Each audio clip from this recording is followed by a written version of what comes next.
Кыргыз Республикасынын транспорт жана жолдор министринин орун басары Азимкан Жусубалиев пара алууга шектелип кармалды. Тактап айтканда 5-декабрь күнү УКМКнын коррупцияга каршы күрөшүү кызматы транспорт жана жолдор министринин орун басары Азимкан Жусубалиевди $50,000 пара алып жаткан жеринен кармаган. 2018-жылдын 5-декабрында Кыргыз Республикасынын Улуттук коопсуздук мамлекеттик комитетинин коррупцияга каршы кызматы тарабынан мурда козголгон кылмыш ишинин алкагында Кыргыз Республикасынын транспорт жана жолдор министринин орун басары $50,000 өлчөмүндө пара алып жаткан учурунда кармалды.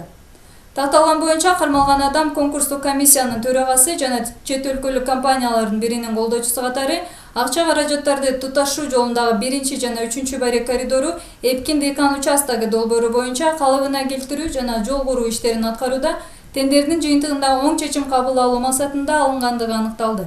Транспорт жана жолдор министри Жамшитбек Калилов болуп өткөн окуя тууралуу төмөндөгүдөй оюн билдирип, өлкө аймагындагы курулуп жаткан жол боюнча тендерде Италиянын компаниясы утуп чыкканын азаттыкка билдирген. Ал орун басары Нарындын Эпкин баш кууганды аймагындагы жолду курууга өткөрүлгөн тендерге байланыштуу камалганын кошумчалады. Ал жерде тендердик комиссиянын төрагасы Жусубалиев болгон. Ал жерде экономика, каржы министрлигинин өкүлдөрү, коомдук байкоочу кеңештин мүчөлөрү бар болчу. Тендер өтүп, ал жерде италиялык фирма жеңүүчү болуп табылган. Келишимге кол койгонбуз.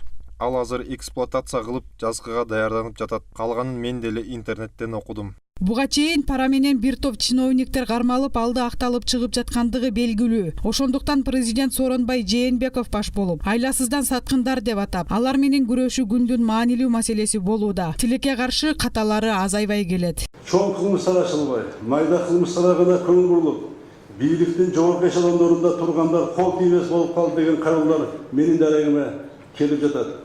Коррупцияга малынгандарга өз элинин, мамлекетинин ишинин кызыкчылыгын, кесиптештерин саткандар деп мамиле кылуу керек. Буларды саткандар деп мамиле кылуу керек. Эл душманы деп мамиле кылуу керек. Коррупционерлерди.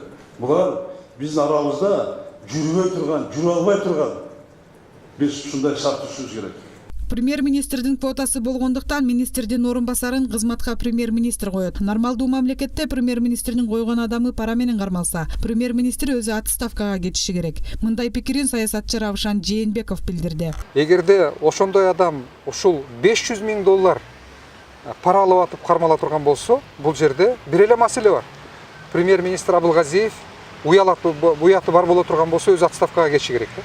Тилекке каршы бизде андай эмес. Чындыгында дүйнөлүк практикада мындай чуулгандуу окуянын аркасы менен бир өкмөт отставкага кеткен учурлар бар. В Египте ушло в отставку правительство. Президент страны Абдель Фатах ас-Сиси поручил действующему премьеру Ибрагиму Махлябу и членам его кабинета исполнять обязанности до формирования нового состава исполнительного органа власти. Ранее в этот же день Махляб подал прошение об отставке.